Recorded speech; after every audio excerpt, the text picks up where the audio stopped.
Mr. Clerk, we have a roll call. Councilor Broderick. Here. Councilor Caulfield. Here. Councilor Donahue. Here. Councilor Elliott. Here. Mayor Martin. Here. Councilor Armand Mercia. Here. Councilor Rita Mercia. Here. Councilor Milanazzo. Here. Councilor Ramirez. Here. 9 present.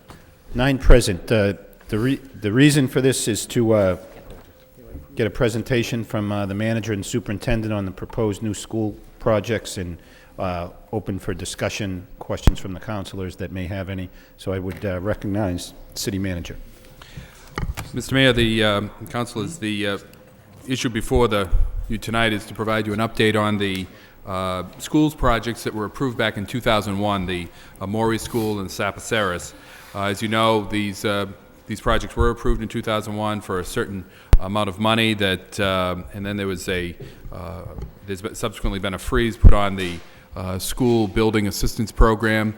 We're now moving forward, or ready to move forward with these buildings, but as you would imagine, over that period of time, the cost of the construction has risen dramatically, and the issue with the school building assistance program of the state has changed somewhat, where they are now looking at funding this a little bit differently, and then funding future projects even more differently. So the choice really before us tonight that we're going to walk through is whether to move forward with the 2 projects, and we'll walk you through the financing of that, or to simply move forward with one of the projects now and another one in a couple of years, utilizing the new school building assistance program. To give you an overview of the project and the need for these projects moving forward, Superintendent Bear will walk you through all of that, and I'll get more into the financing. For technical questions that you might have related to the actual projects themselves, we have several people here tonight. We have Daniel Bragg, project manager from Flansburgh Architects. We have David Croto, a principal at Flansburgh. We also have our project manager, Freddie Ferreira, from Watermark, a local firm that's doing our project management. We also have John Haley, the principal of Watermark, who has very specific knowledge about the Butler School, having attended that school a few years back. So he can tell you every nook and cranny that's in there. So I'll turn it over to the superintendent, and she will explain the need for these projects moving forward. Thank you, Mr. Manager. Good evening, councilors and Mayor Martin. You have a packet of PowerPoint packet that I'd like to walk you through. And starting on what's listed as identified as page 2, just a quick outline of what it is that's needed. The 2 new elementary schools that will complete the city's school building program. This will bring to an end the school building project that the city launched with the opening of the Shaughnessy School in 1991. What we're looking to accomplish is to take the old Maury School. It's a school on Pine Street, built in 1882, renovated and expanded in 1958 and 1968, to build right next door to it on that property a new Maury School that will house the students who are currently, well, 2 years from now, the students who will be in the Maury School. When the new school is completed in the summer of 2009, then all the youngsters in the old school will walk a few feet to the new school, start their schooling there, and that summer the old Maury School will be demolished, turned into playground and parking areas. So it's not to deal with overcrowding. It's not to deal with anything other than a facility that has served the city well and is no longer really an acceptable place to educate youngsters. The second project is to merge 2 of our small old elementary schools. The Varnum School up on 6th Street, which was built, it is Lowell's oldest school, built in 1852 before the Civil War. And the city has gotten its money's worth from the Varnum School. It's a school that has 10 classrooms, 2 kindergarten, 2 first, 2 second, 2 third, 2 fourth grade, so 2 at each of 5 grades, K through 4. and the youngsters there would move into a new Sapitzeris Elementary School, to be named after the former superintendent, who was as project director for the school department back in the late 1880s. George, if you're listening, I didn't mean that. The 1980s, when he and city manager Campbell and the city council, a number of you were on the city council at the time, and Mayor Howe launched the project. It's somewhat fitting that the last building in the project would be named for former Superintendent Sapitzeris. But that school will be built on the old Butler site. It will be a renovation of the old Butler building, which will involve, in fact, a major gutting of the inside of the building, but it will preserve the exterior, which has historical significance. And then additions on the left and the right side to make it an elementary school comparable to the other elementary schools in the city that can house 4 grades at each level, 4 kindergarten classes, 4 firsts, 4 seconds, and so on. So the Varnum School students and staff would move to the new Sapitzeris when it opens in the summer of '09, and the students from the Moody School, another of Lowell's oldest remaining small schools. The Moody School students would also move. That's also a school that's 2 of everything, 2 kindergartens, 2 firsts, 2 seconds. So together, those schools will fill the Sapitzeris Elementary School. The Moody, built in 1893, so it's young compared to the Varnum. And then those 2 schools would be unoccupied. So that's the outline of what we're trying to accomplish. If I could just go into the next slide on student enrollment projection.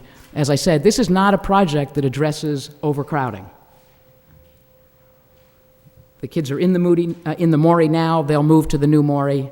There are youngsters in the Varnum and the Morey. They will move to the new Sapitzeris. We have looked at, with the help of the Merrimack Education Center, doing enrollment projections through 2015. If those enrollment projections hold, we will see a decrease of 188 students in our elementary schools by about 2009. And that's about the population of the remaining small elementary school in the city, the Washington. So we would anticipate in the summer of 2009 doing some redistricting and closing the 3 remaining small elementary schools once we can open the new Sapitzeris. The Morey youngsters would go to the new Morey. So we would anticipate then having 3 elementary schools that we could close.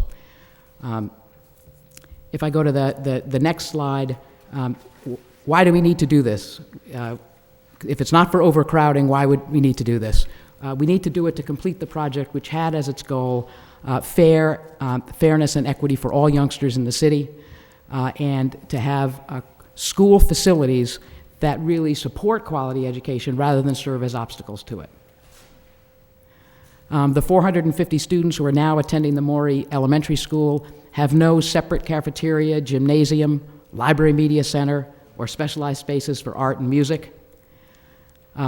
The same thing is true at the Varnum, the Moody, and the Washington. These were schools built for a different time.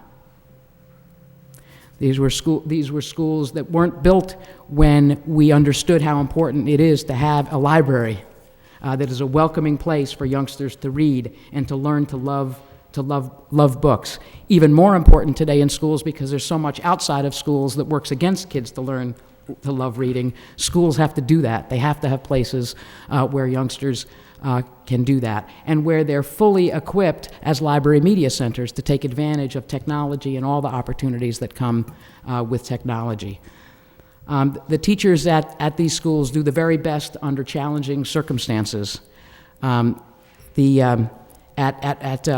At the Varnum School, I think many of you know, Jackie Butterfield is the music teacher, and she does this fantastic program in strings. Well, you may not know that she actually would have to go to the 3rd floor of the building to use a piano, which is kept in the 3rd floor space that's used as a gym, where the physical education teacher has to be careful how hard any of the kids throw the balls and how close they get to the windows, because the windows are at about waist height. And if the balls are thrown too hard in the ceiling of that space that's used for a gym, the lights could come down. So the phys ed teachers do fantastic work at all three schools, but they're working against space that is simply not designed for the kind of program that our kids deserve and that other kids all over the city have because of the schools that this city has built over the last 15 years. The schools also are not handicapped accessible. None of the 4 schools are handicapped accessible. So that, for example, so far we've been lucky. We have the citywide program for elementary age youngsters with major speech and language delays. We have that at the Morey School. Fortunately, we've not had a youngster who's physically handicapped who has that special need, because we would not be able to have that youngster attend the Morey in that program. So handicapped accessibility is not a luxury, it really is a necessity. The schools, none of the schools were built at a time when we had programs in special education and in English as a second language. So the schools don't have the kind of small group meeting space or the small space, so that when you go to those schools, you'll see kids being small groups in the hallways.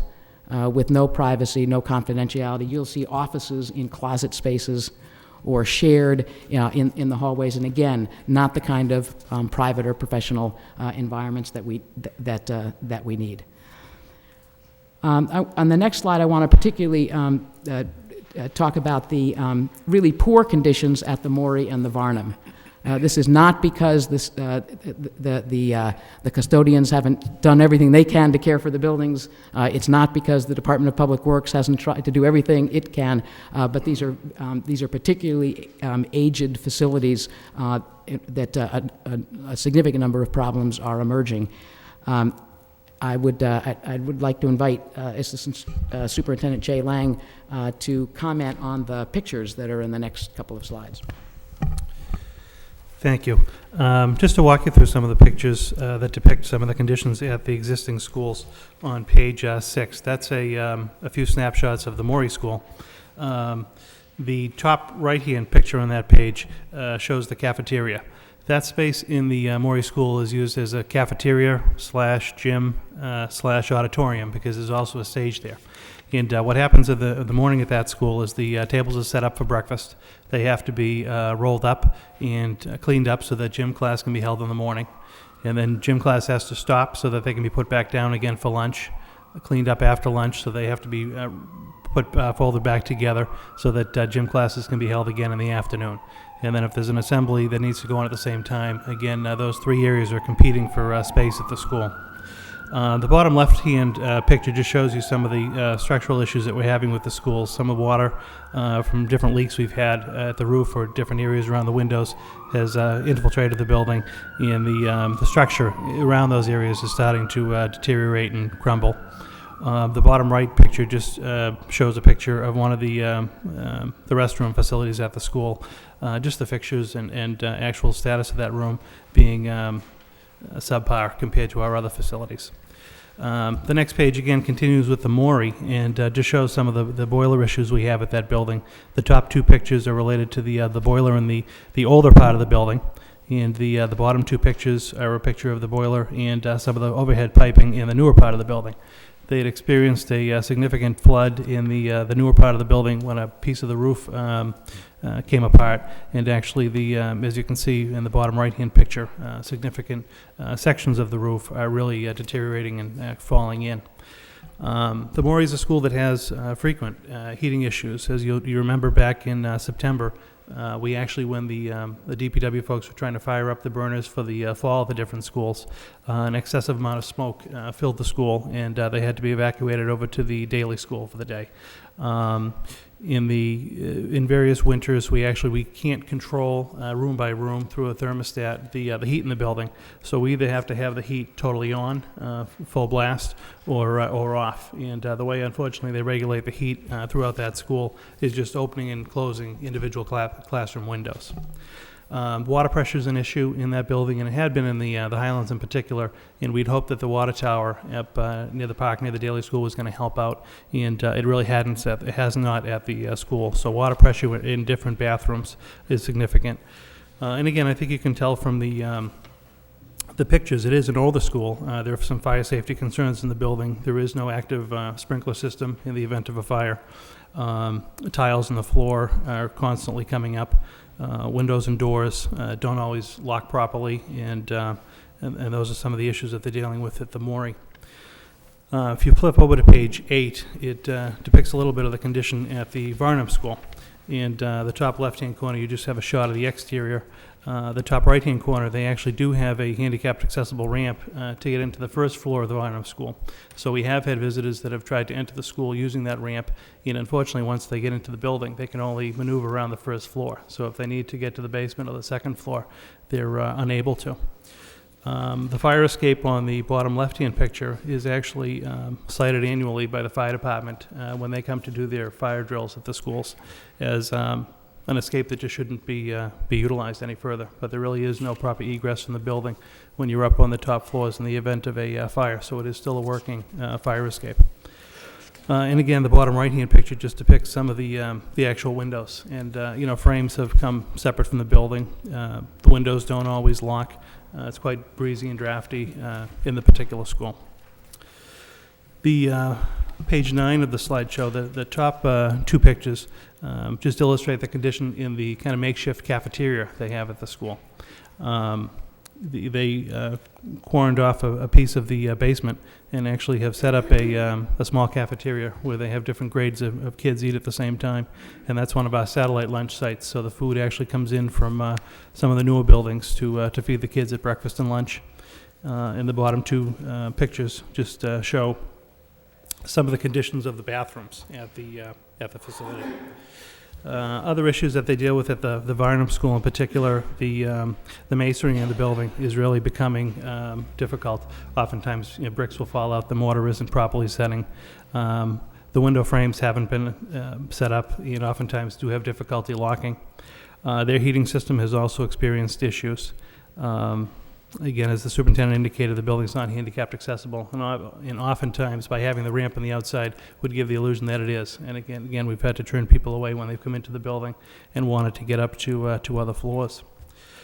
One big issue also with these older schools, and particularly highlighted at the Varnum School, is as we've started to do safety drills in the schools, given the rash of recent school violence. These older schools pose an issue because actually the individual classroom doors don't always lock. They don't all have keys on them. And in particular, we never built schools in the past with keyed doors in between classrooms. And that is an issue now with schools where for safety and lockdowns, we need to have that ability to lock off classrooms. So that's an issue that's posed at those schools. If you flip to page 10, these 4 pictures are some exterior shots because we'll be speaking about it tonight at the Butler School. And as you can see, that building, both the outside and the inside of the building, has been exposed to the elements for quite some time. When the building was brought offline as a school, we ceased to run heat to the building and whatnot in the wintertime. And that's when we particularly started to see the building deteriorate. Additionally, vandalism on the inside and the outside of the building has been a significant issue. The interior shots of the building will show that some ceilings have begun to cave and fall in. The hardwood floors in the building, due to the elements, have also started to buckle. The school department has always maintained the Butler School as a site where we do some temporary storage of goods and services through the school system. We oftentimes get donations from local or regional companies of office furniture or equipment or whatnot, and that's one of the sites we'll bring it to until we get a chance to go through it and figure out where it might be properly used in different schools throughout the city. Another issue or another use for the Butler School has been, since the building program started in the late 80s, every time we've opened up a new school facility, what's happened is we have new furnishings and equipment that come with that facility. So our maintenance and operations staff would go through the school that we're closing and bring any of the salvageable chairs and desks and whatnot to that site where we would actually store them and then send them out to schools as needed. It actually came in very helpful last fall when the Stocklosa couldn't quite open on time. We had to open up 2 old alternative schools, one at the Cardinal O'Connell and one at the Malloy School. And we were able to go over to the Butler School to get the proper desks and furniture to actually open up that school. So we do still store a significant amount of usable equipment at that building. There was a significant amount of furniture on the 2nd and 3rd floors, desks and chairs and whatnot, that actually, due to the elements, we've had a lot of roof leaks and window leaks and whatnot, are non-usable at this point. The school department, obviously looks at the inventory in the schools and whatnot, and determined about 2 years ago that it wasn't worthwhile to remove those desks and furnishings, because if the school did go forward as a new construction project, we'd be gutting the building at that point anyway. So we do still use it as a site for temporary storage and whatnot. But as you can see from the pictures, the building is really in poor shape.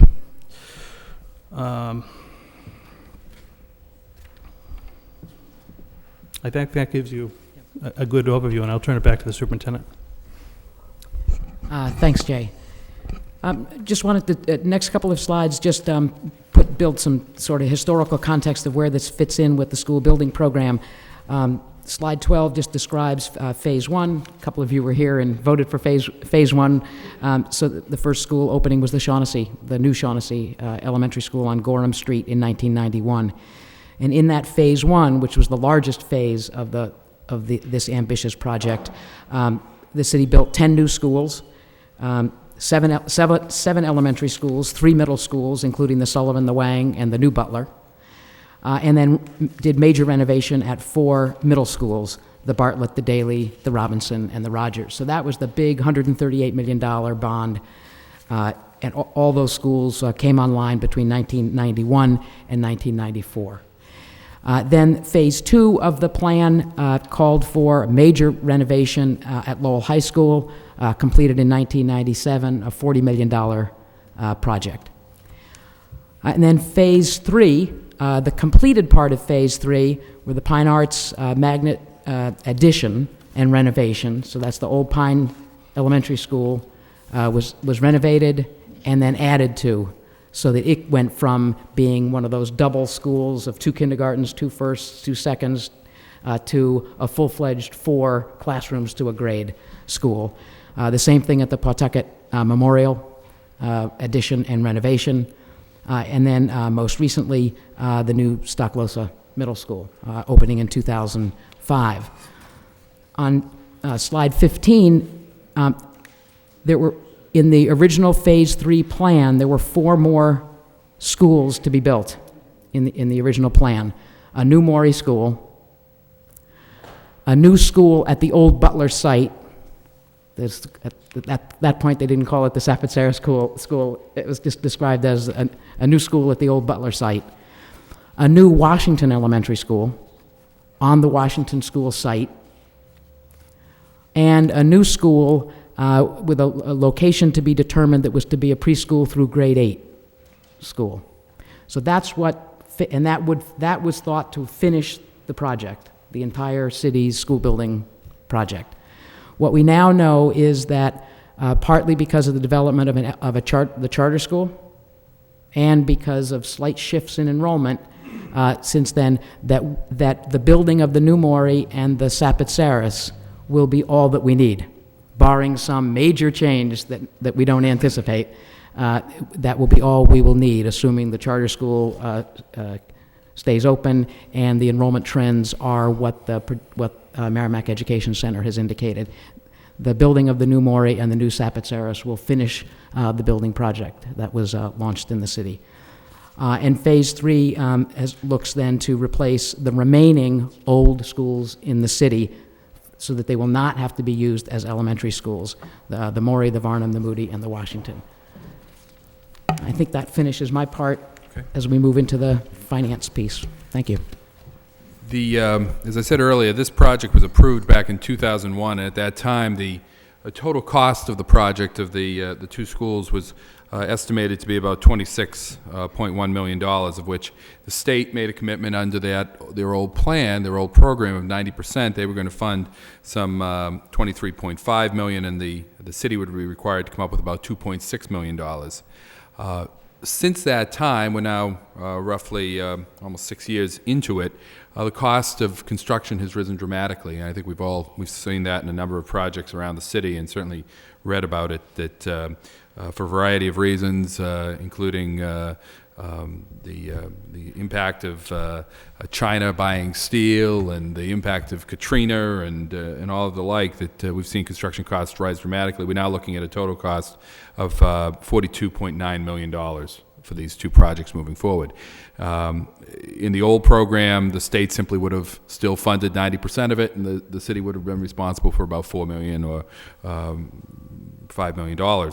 That's no longer the case. The state now has changed the way that they're dealing with these projects. They're changing the manner in which they're dealing with these older projects, and they're coming up with a whole new program of how they're going to fund projects in the future. And I'll speak to that a little bit as we go through the two different options that we have, because we do have, in fact, two options. The state has recognized that, in fact, it's a tremendous burden to place upon a community like Lowell, where they have approved these projects, and suddenly to throw onto the city the total cost beyond the 90% that they originally planned, that $23.5 million, would be a tremendous burden that would prevent the city from moving forward with these worthwhile projects. So alternative A that they've made available to us is to let us move forward with the two projects that the superintendent has described, replacing the Maury with a new Maury and replacing the old Butler with the Sapaceris. As you see on page 16, I've detailed this. The total cost now is $42.9 million. And what the state has said to us is that they'll still give us the grant money that they were going to give us to start with, the $23.5 million. But rather than letting us absorb the rest of it in market rate loans, they've come forward with a 2% loan program for a portion of the excess amount. Unfortunately, they can't fund the entire extra amount of 2%, but they've indicated that they will give us $9.3 million in a 25-year 2% loan. Certainly very favorable rates for us. That the city then would be required to come up with or provide a $10.2 million, which we would fund over 20 years in a market rate loan, looking at about 4 3/4 to 5% interest rate. That certainly is one possibility that we can look at. They've made this available to a number of communities, and those communities many communities have taken advantage of that.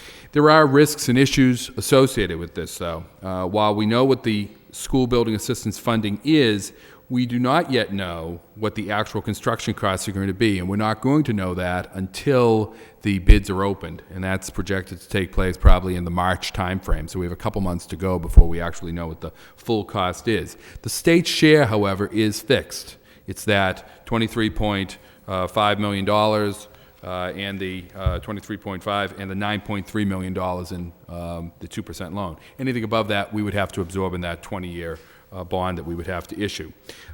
So that could change. Unfortunately, the state has indicated to us that, in fact, they've already given us a number of extensions, that we have to let them know by the end of January what we're going to do.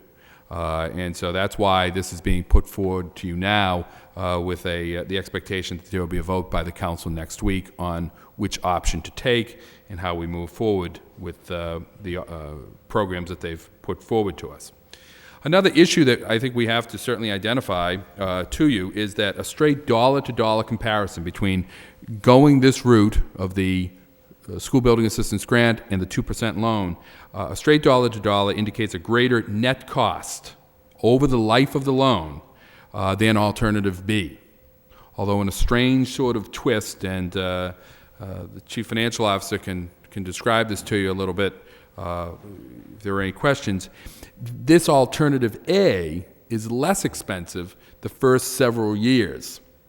So in fact, looking at our forecasts that we're working on now, we know that the city is going to be experiencing some difficult financial times over the next 4 to 5 years.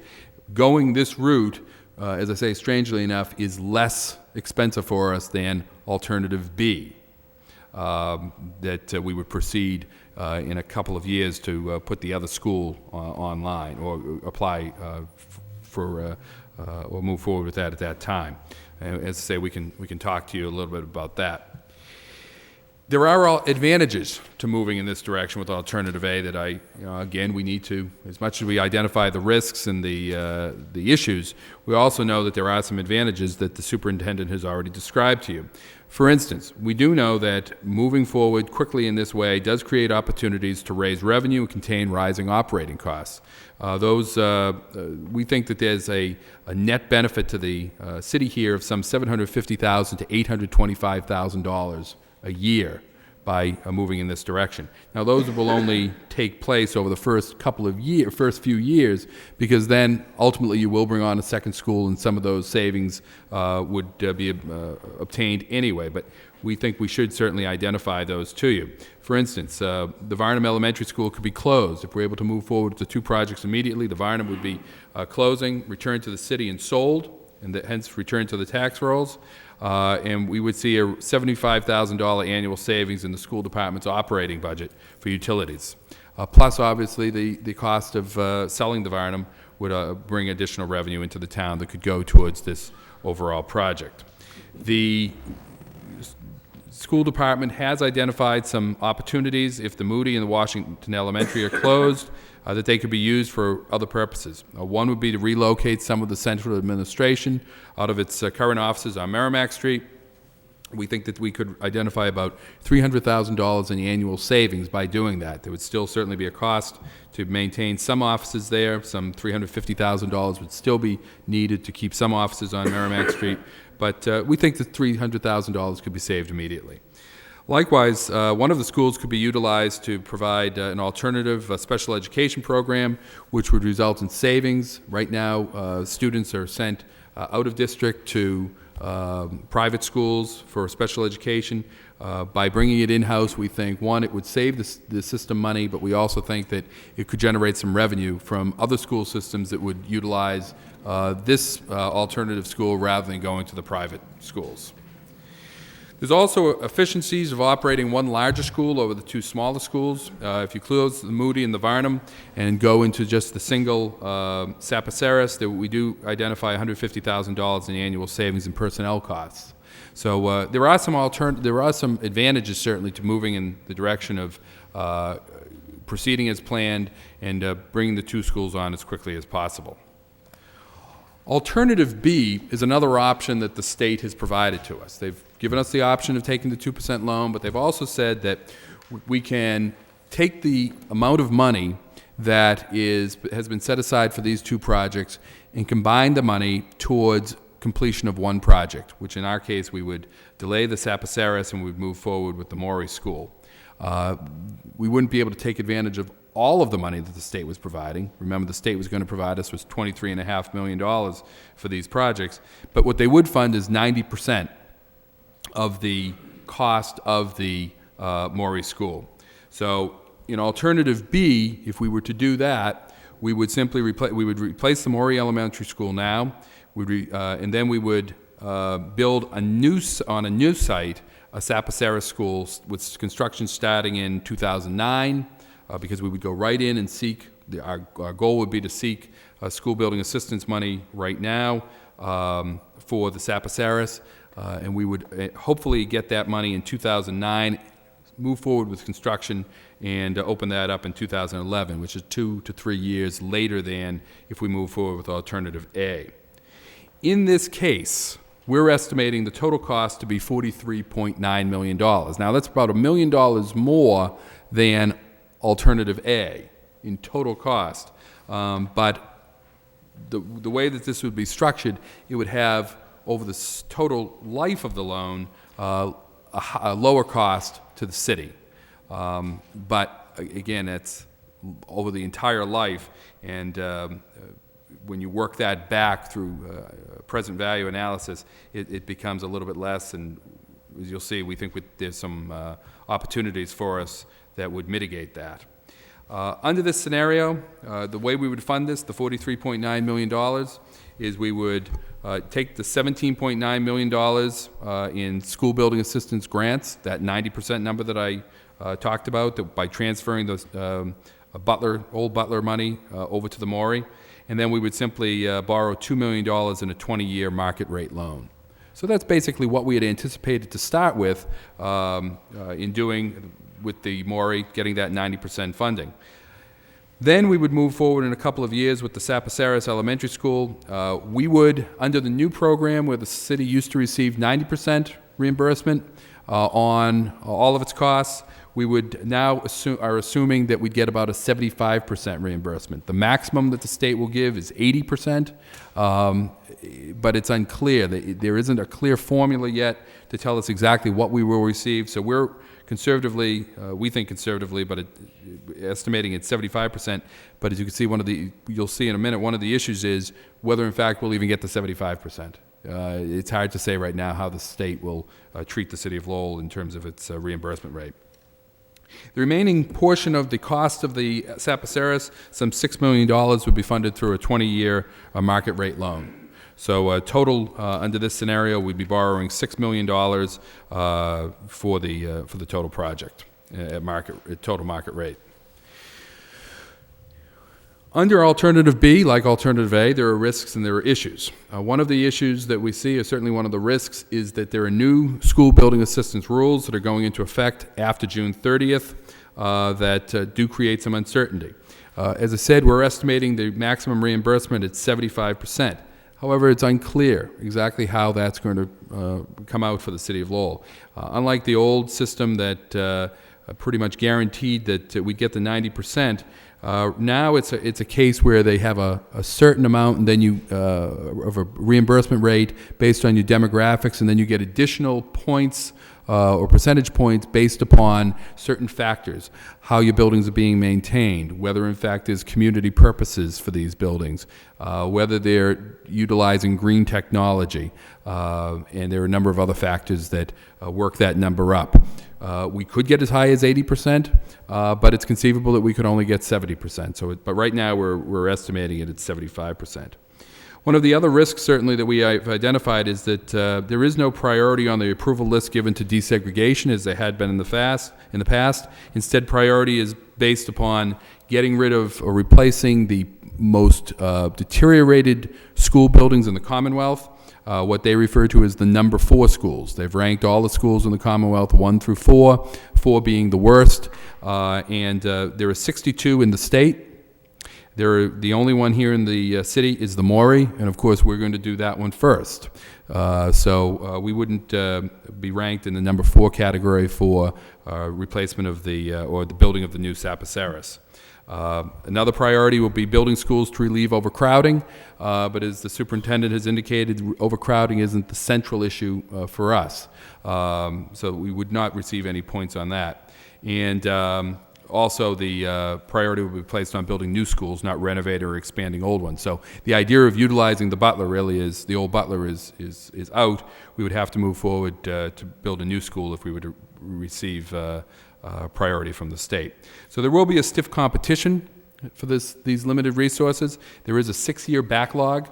There was a moratorium placed in 2001 on school projects. So I can tell you that in looking throughout the Commonwealth and talking to a number of communities, everyone has been putting all of their school projects on, almost everyone has been putting their school projects on hold, waiting for the new regulations to come out. So everything will be put in at that time.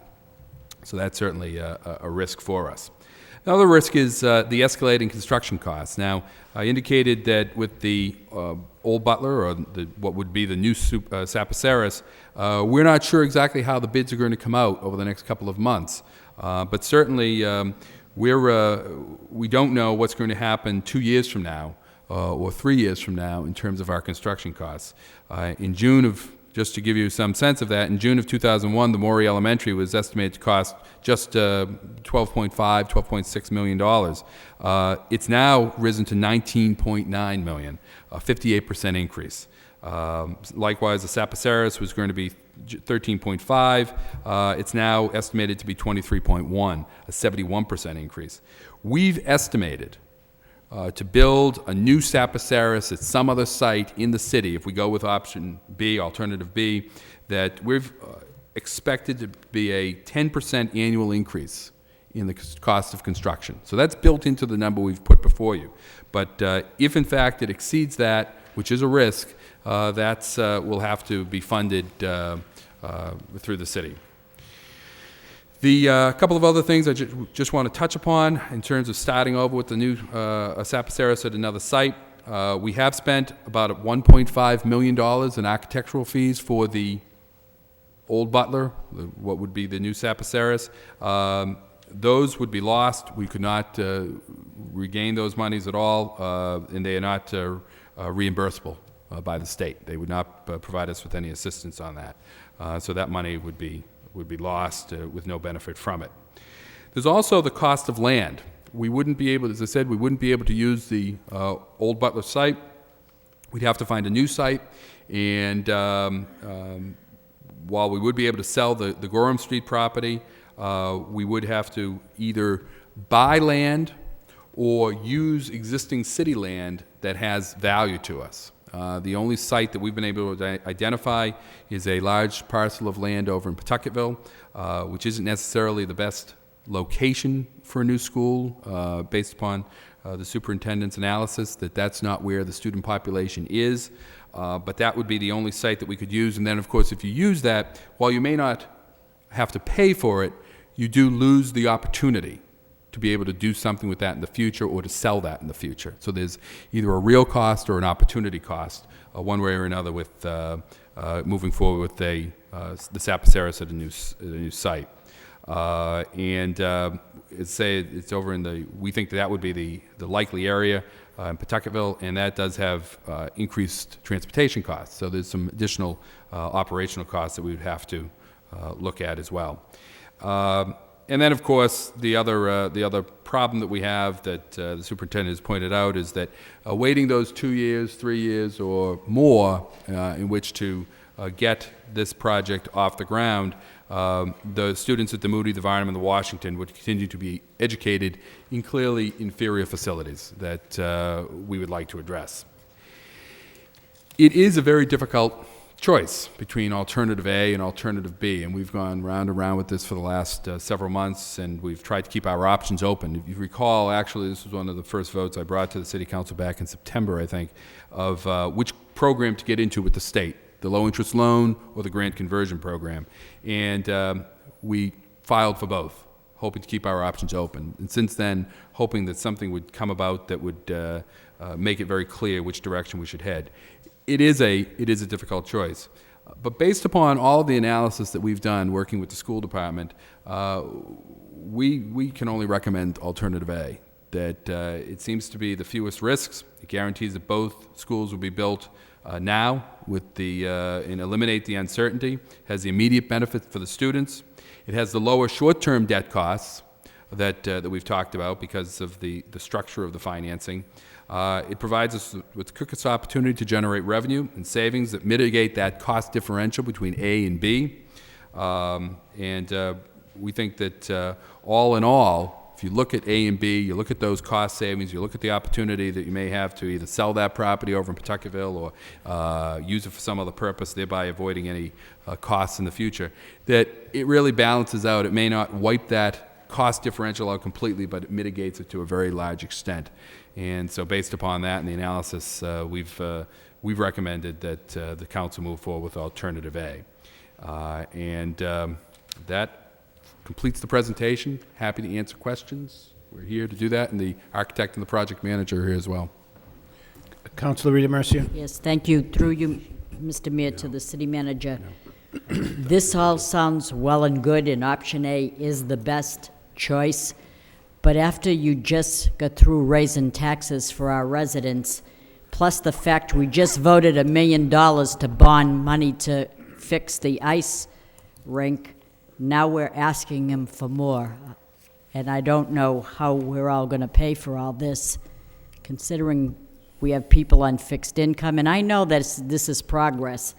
And I know that we can't sit still. I know we need these schools. I know that sometimes you have to spend money in order to save money, and that sounds crazy, but I know that if we did close the Moody School, and then you're talking about taking the administration offices and putting them out there in the Moody School, and you're saving that money. You're spending money to save money in essence, but I don't know how I can justify a vote to say that I could do this when we've just burdened people in their tax bills. I don't know how much more would this generate for our taxes. I don't understand. I mean, it's nice to say, yeah, we need it, we're going to do it, and I'd love to say that, but and I'm not the financial wizard here. I know that you're the city manager. I take a direction from professionals. We have Tom Moses, the chief financial officer. So, I mean, it's hard to say. It's easy to say, yes, I'd love to do this, but what is the outcome for those that are going to pay this bill?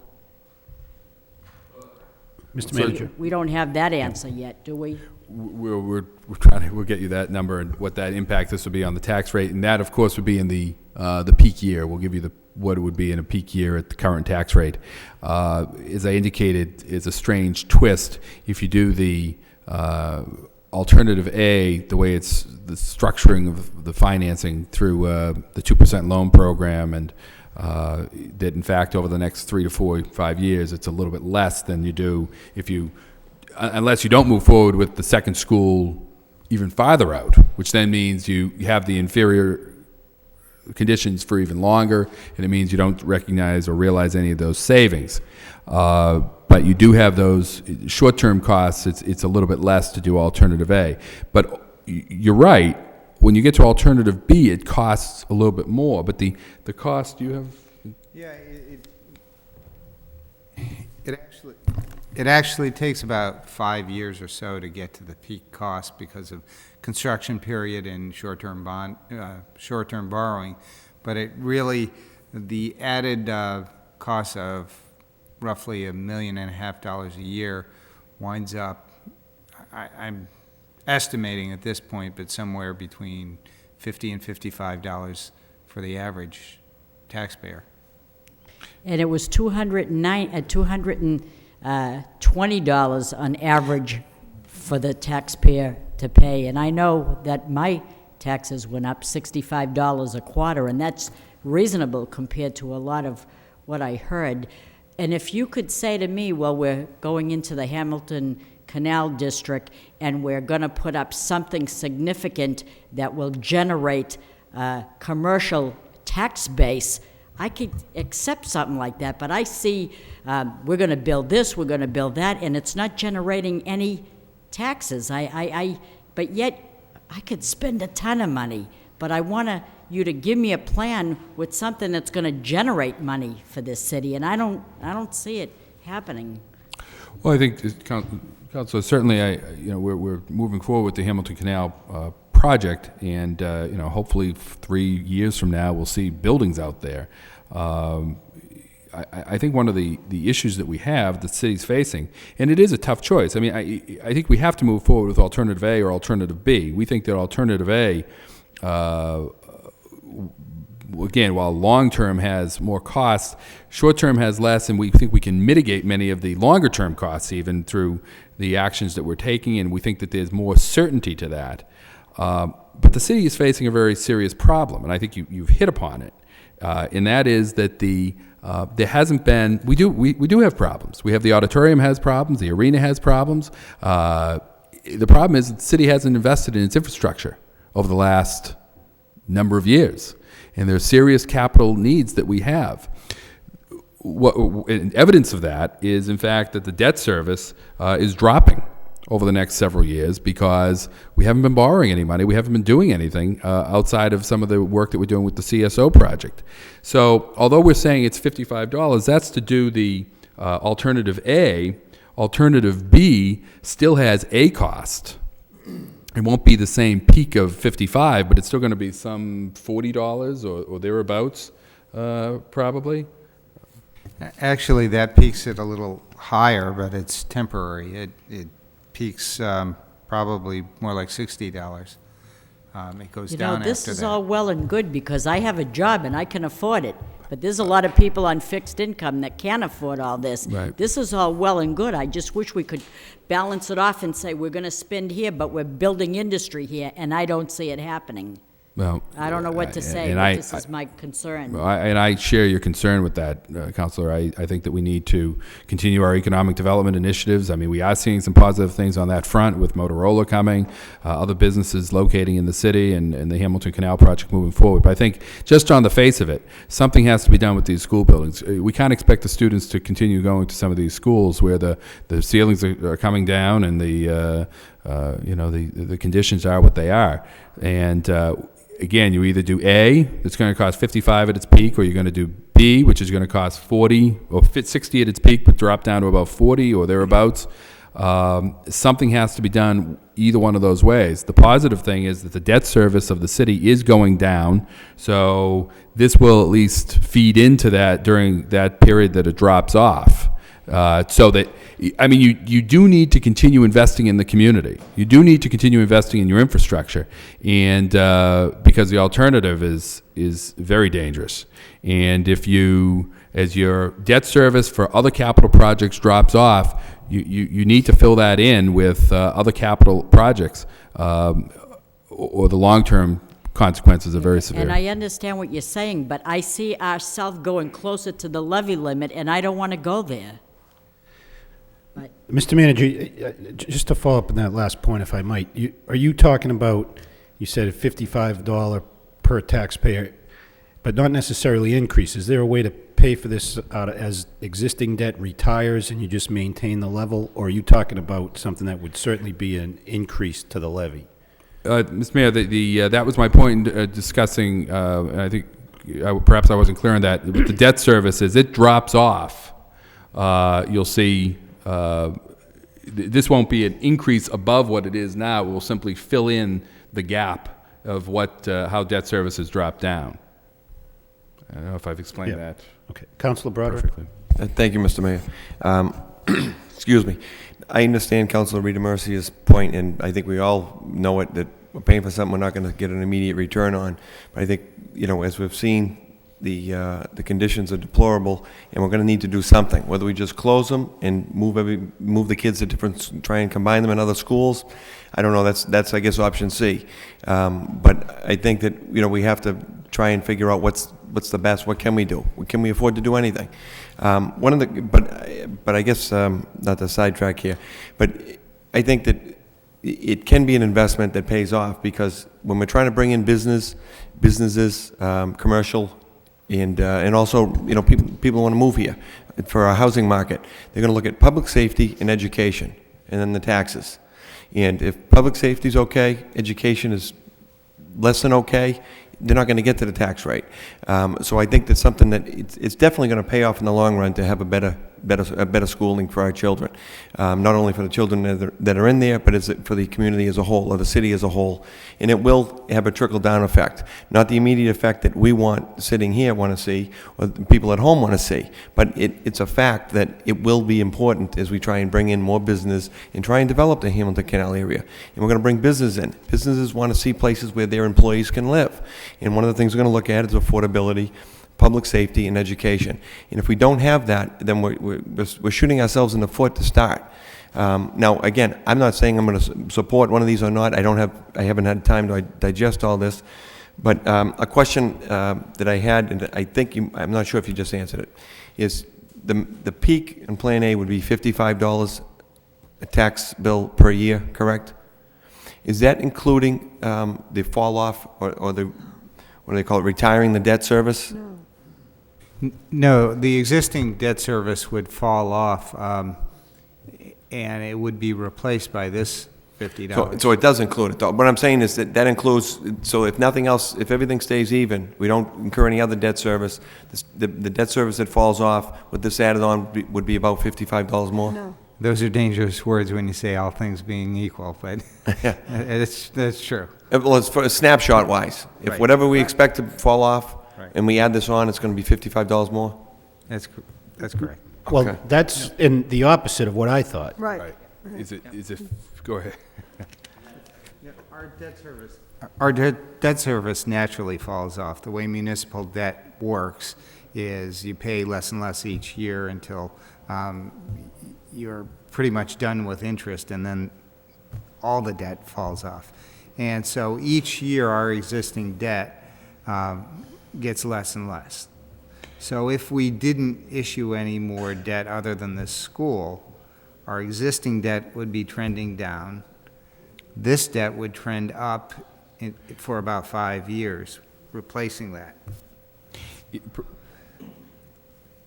So maybe, I'm not sure if the question isn't really answerable. I mean, it sounds, I was trying to get a sense of if, because our debt is going down, we haven't taken on a lot other than the CSO, with this debt added on to the whatever's falling off on our existing debt, would basically, I'm guessing then, that to bond this would cost more than $55 a year at peak, period, correct? No, it would be $55 at peak. Right. What would happen is, if you, and I'm working off of a sheet here that looks at some of our debt. In 2009, we're going to peak with our existing commitments at $21.4 million. If we were to add on the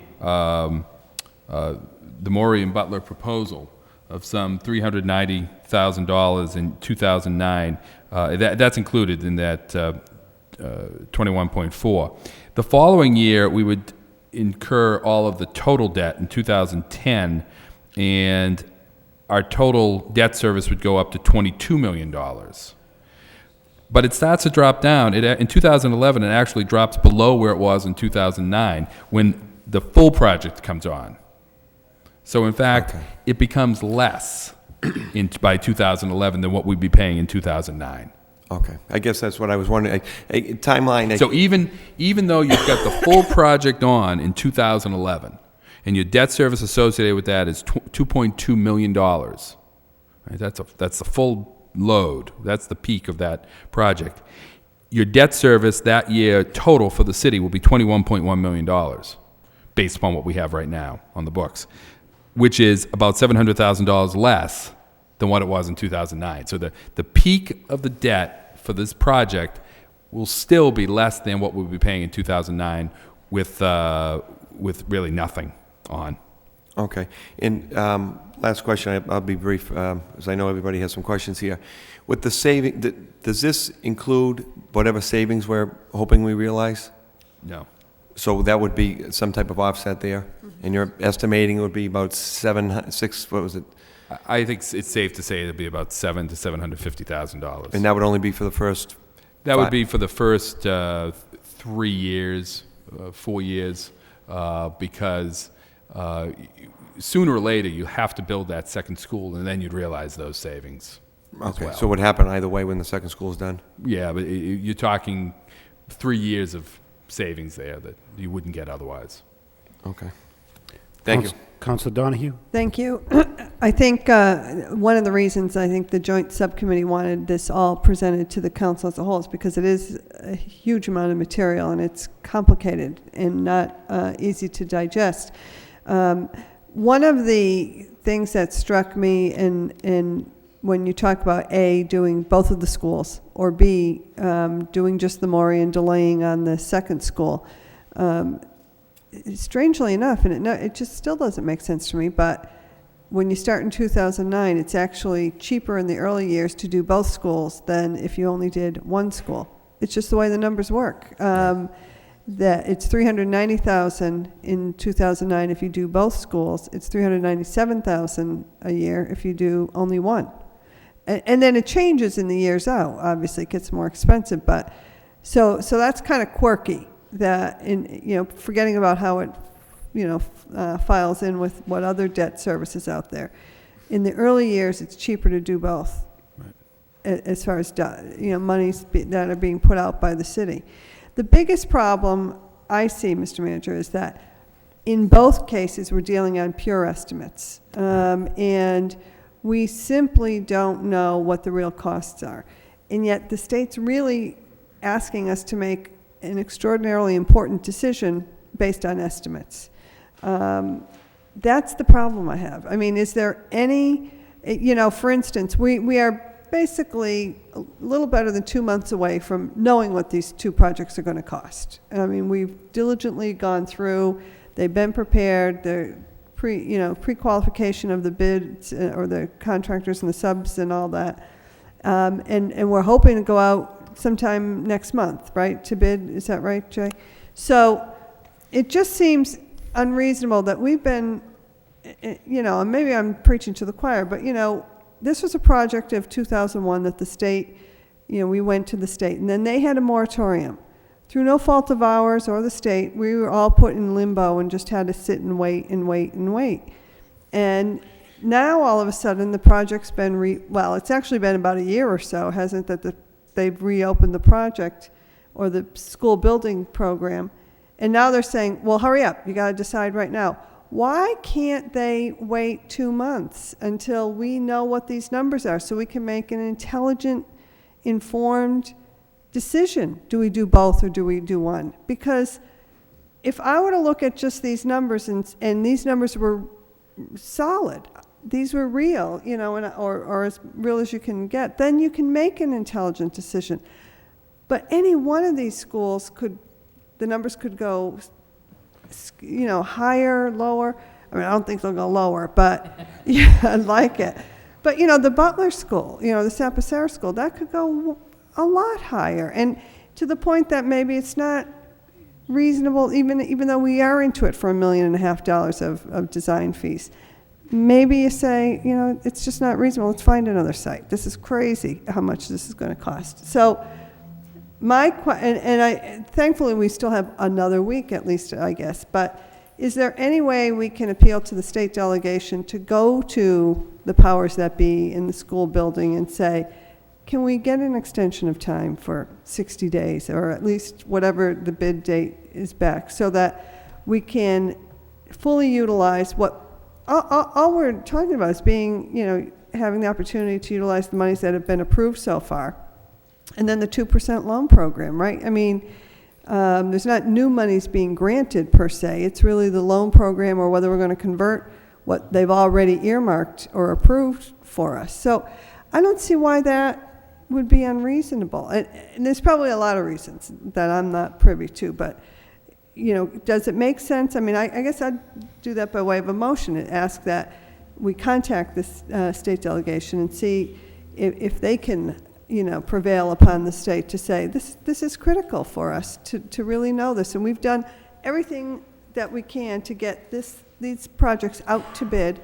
We've spent the money. It makes no sense not to put them out to bid. We're already there. So let's put them out to bid. Let's see what the numbers come back. And then we know, just like we saw with the garage. We had great, estimators and everything like that. Well, the numbers came back a whole lot different than what we thought. We were shocked, So I mean, I can see that you can't put this off forever, but, where we've waited for, 5 years, 6 years, what's 2 months, to know this? I mean, maybe it can't be done. Okay. So, all right, motion by Councilor Donahue to see if we can request an extension until such time as the bids are opened. Right. Second by Councilor Armin Mercier. Councilor, you want to be hearing, and the manager, I think, has some phone. Very valid questions. One only has to look at the garage. I think it's up close. I mean, estimates the rest of this. But the market dictates what the price is really going to be. And we may look at these bid openings and say, oh my God, we can't afford it. We need it, but we can't afford it. And yet we're being asked here to make decisions based on assumptions, which I think are very, very dangerous. So if there's, and I would think that the state would recognize our intent here, that we want to move forward, but we want to move forward with real numbers, not have a bid opening one day and say, oh my God, we got to cut out some of the 17 school classes or whatever it is you need to do to bring it down to your number. I think it's a valid request. I think that I don't know how we can proceed with what you're recommending based on the fact that these are only estimates. And I would like to ask that's $55 you talked about. That's $55 for what, per household? I think the question was, what's the tax rate? Not, I mean, you know, how much is this going to increase the tax rate? Because not everybody has an assessment that comes down to a $55 bill, if I understood that. Huh? No, just average household, based on the current tax rate. Oh, based on the current tax rate, okay.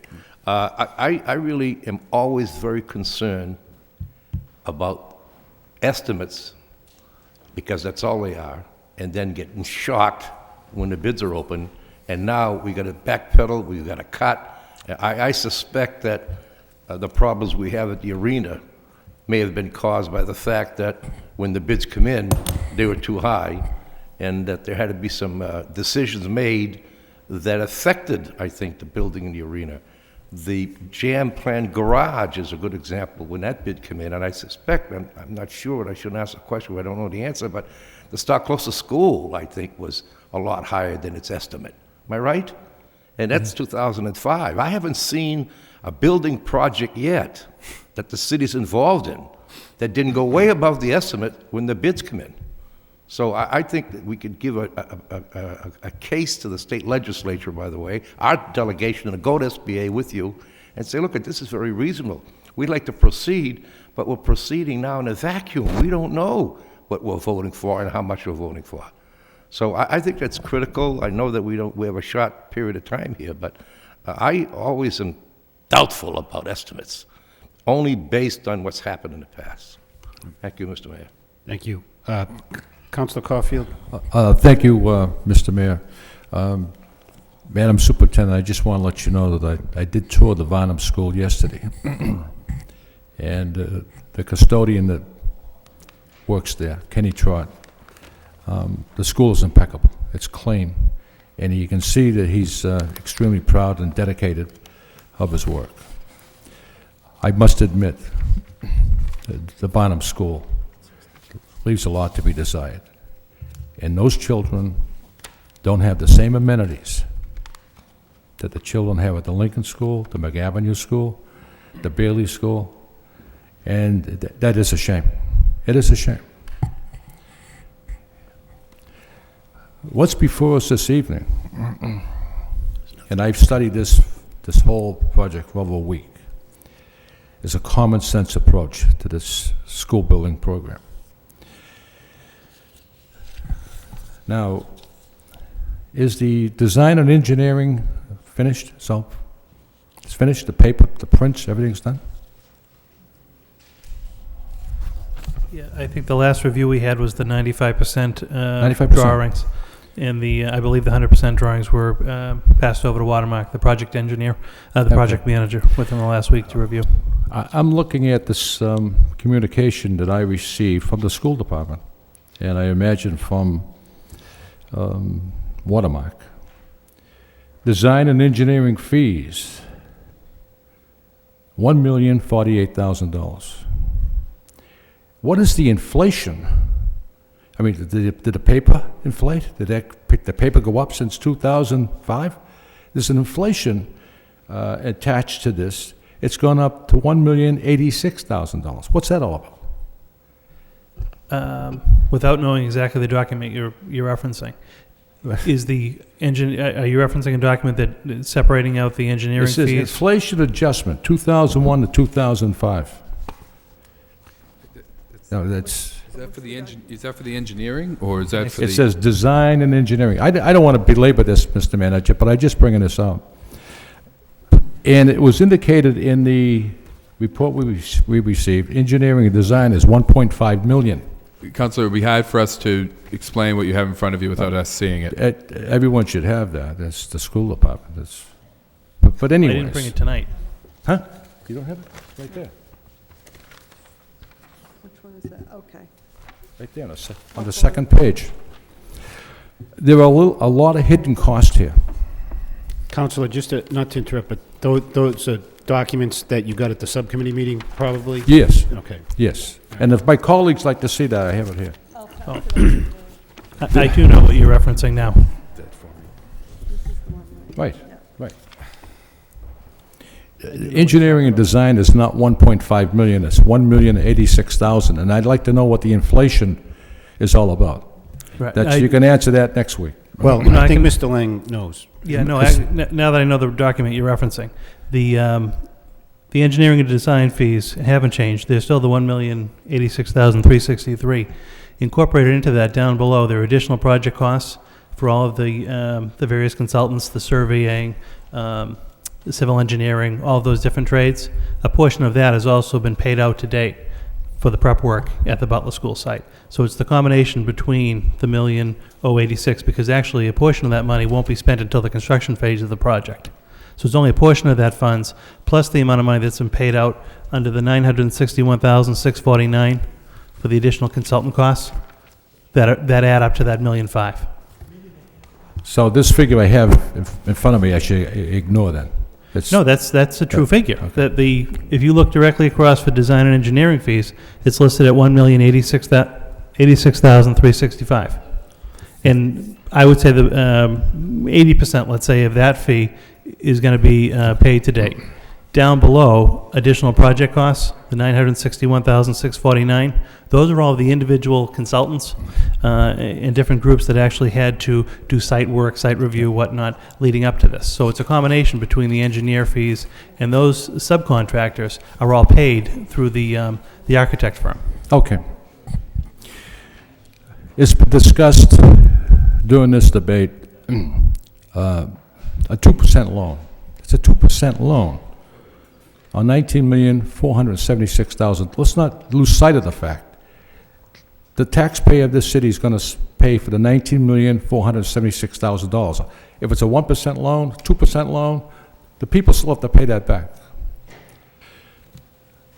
As bad as the Barnum School is, structurally, it surpasses what the Butler School is. I also toured the Butler School today. The building is 125 years old. That footprint that you have up there doesn't really tell the story about the Butler School. Now, isn't there going to be eminent domain takings in order to make that happen? Some land? There will probably be the need for, there was some land that was going to be donated to the city for some parking that we're going to have to now take because it was not. Right, so that's a hidden, that's another hidden cost. That's a couple $100,000. Right. Now, I toured the Butler School, and inside the school, I could not believe my eyes. The chairs, the desks, the cabinets, the bookcases, the entire school is full of furniture. There's going to be a cost associated with taking that out of there. Dumpsters. And the furniture, when it was put in there, I believe it was in excellent condition. It could have been, it should have been given away or sold at a minimal cost to another school district. I just want to, once again, rephrase, let's move with some common sense. I want to do what's best for the children in this city. I really do. I voted for every single new school and the renovation of every school. But to renovate that building is ludicrous. It's a congested neighborhood. It's very tight. The footprint is very tight. And go up and, I asked my colleagues to go up there and look at the school. Every single brick on the exterior of that building has to be repointed. I literally took bricks off the exterior wall with my hands today. The bricks are falling off the building. If you walk into the building, you must run, because if you don't, you could get hit by a brick. It's an old building that has seen its days. To invest, what was it, $12 million into that building? $36 million? I'm looking at the wrong sheet here. The new Butler School is it's going to be $23 million. Mr. Manager, Jay Leno would have us in his monologue on The Tonight Show. I'm in favor of building the Morey School and giving those children what they need. And I'm in favor of building a new school. Now let me point something out to you. To build a new Maury School, 67,712 square feet, $292 a square foot. To renovate the Butler School, 72,000 square feet in total, $321 a square foot, almost $30 a square foot more. $2 million increase, because they have to go in and renovate an old building. It's the architect's dream, the contractor's dream, but it's a nightmare for us. I know it's a historic building, but so wasn't the Lincoln School. That was a historic building. It was named after Abraham Lincoln. We built the new Lincoln School and demolished the old school. I urge my colleagues to go up to the Butler School. You don't have to go inside. Just rub your hand across the exterior walls, and you'll have a brick in your hand. On your head. And you know, let's use some common sense here. And, Mr. Manager, I just want to let you know, we do have a capital program in the city. We renovated the library. The library is second to none in the state. We built a new senior center. We renovated Colley Stadium. We built $250 million worth of new schools. In 1987, the state invested $8 million into the Lowell Memorial Auditorium. So we do have a capital plan. But I just caution my colleagues, this is a very, as Councilor Eileen Donoghue indicated, it's a very complex, very tough decision. You're damned if you do, and you're going to be damned if you don't. But I won't be around to see it. You're going to have to look at that Butler School, if you renovate it, for a long time. But the buses trying to get on Gorham Street with the fire station across the street, trying to get in there, get out there, eminent domain takings, and you're going to be left with a 125-year-old building. Let's do the right thing. Let's build the Maury School for those children, and build another new school that you can build to your design, to your liking. Sell the Butler School site to a developer, whoever wants to take it, and move on. But the Butler School, has anyone been in the Butler School? Taking your life in your hands. Mr. Thank Haley's you. been in there, but it's been some time. Councilor Ramirez? Thank you, Mr. Mayor. Mr. Manager, how absolute is the deadline of January 31st for this project? Well, it was we were supposed to have had our answer to the state some time ago. In fact, as I said earlier, we filed under both the grant conversion and the loan program, and since they didn't hear from us again, they just put us in the grant conversion program. We had to fight to get back into the loan program to keep that option open to us, and they wanted an answer by the beginning of January. We were able to extend that out to January 31st. So how absolute is it? We've been able to push them that so far. I don't know if we'll be able to push them much farther, but I think that Councilor Donohue's motion is one that we would like to pursue, certainly, is to see either A, if we can get the state to extend that with the assistance of our legislators out to March to see what the bids are, if that is not successful, I think we should consider, well, depending upon what the council does, we could consider going back to the state after the results are in from the bid and seeing what type of opportunities we might have to change over to a different program if, in fact, the bids come in higher.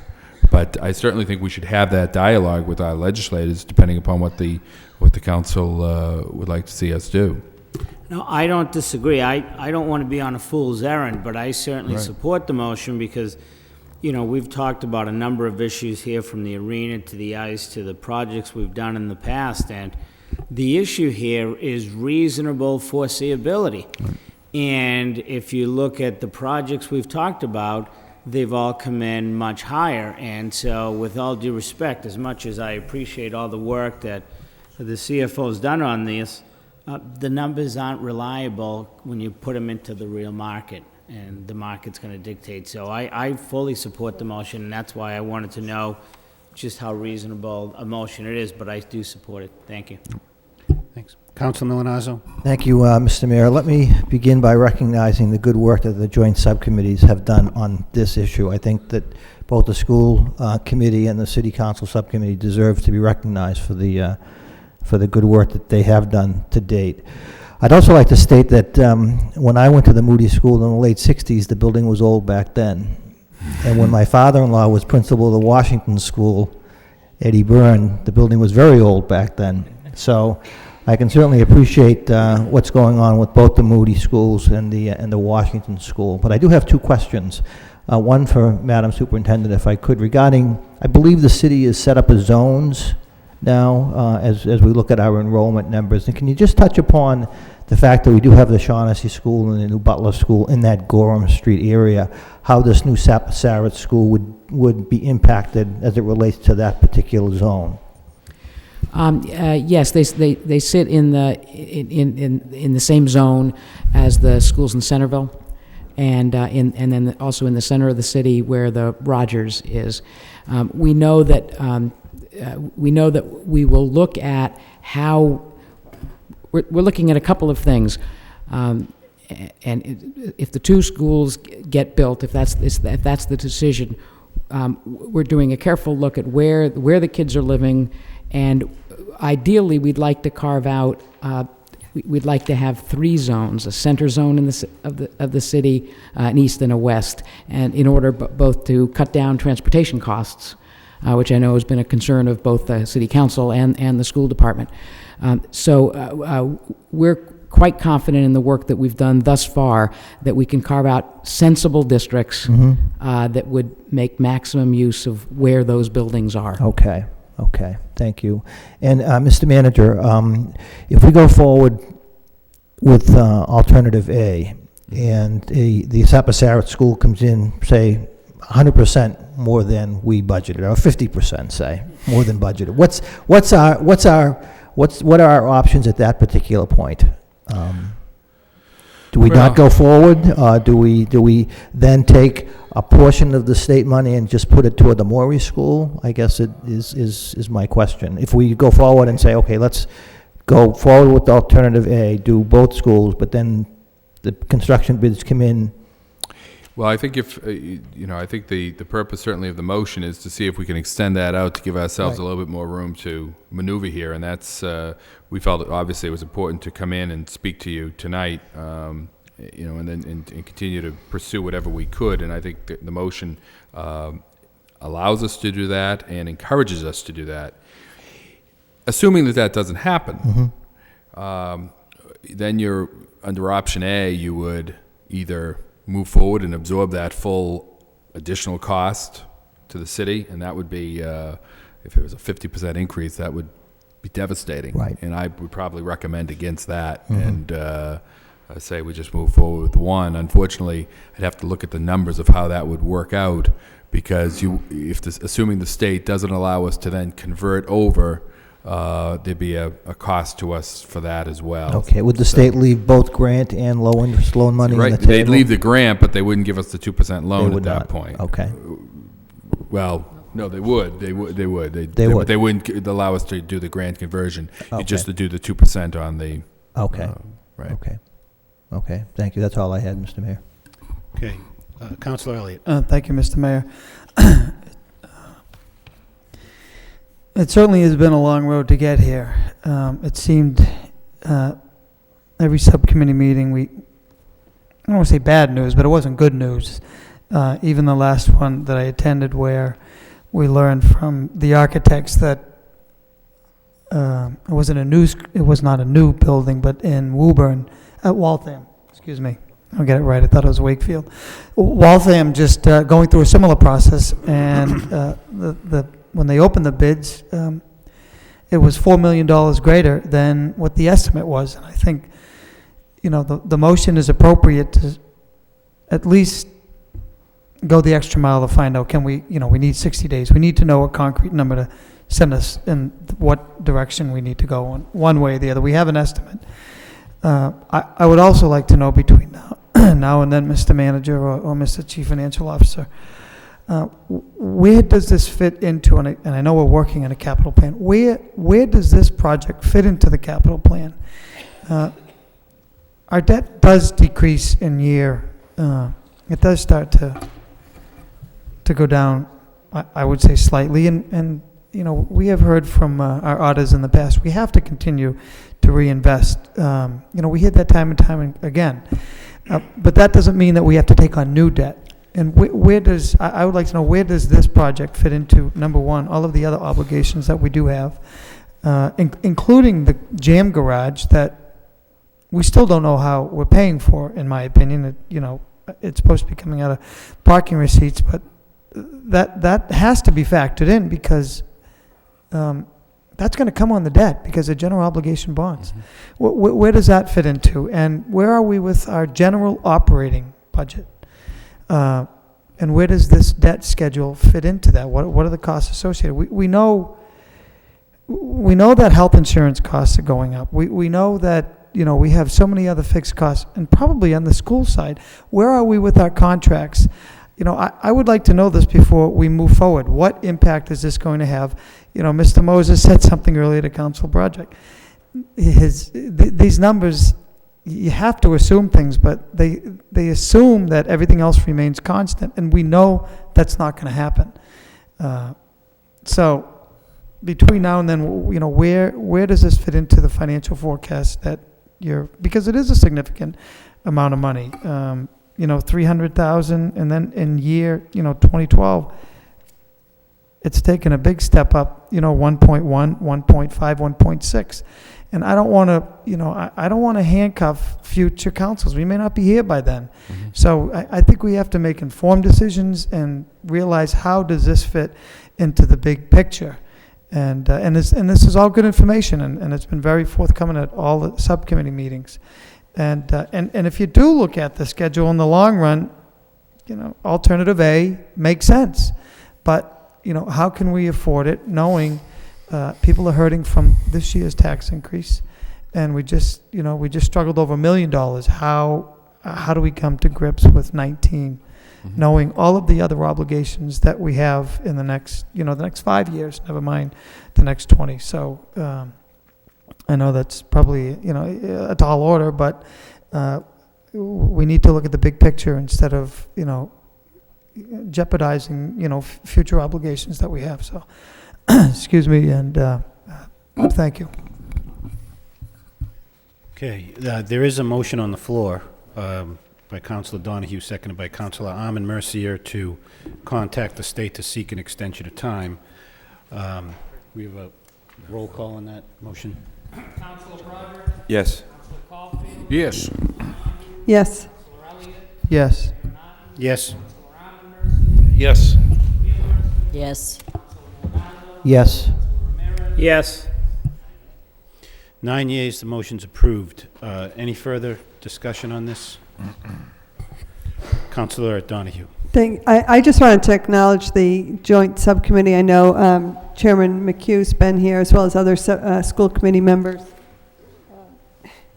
Committee member Jackie Doherty and John Leahy, who are also part of the joint subcommittee. So I just wanted to acknowledge that they're here as well. Okay. Councilor Caulfield. Thank you, Mayor. I want to thank Madam Superintendent Jay Lang, the school department, members of the school committee who have worked tirelessly on this project, even though I might not agree with everything. I want to let it be known that you've worked hard. You presented your case this evening. It was a great presentation. And I know we're all doing everything we're doing for the benefit of the children in the city. I want to thank everybody who's here. Night, I mean.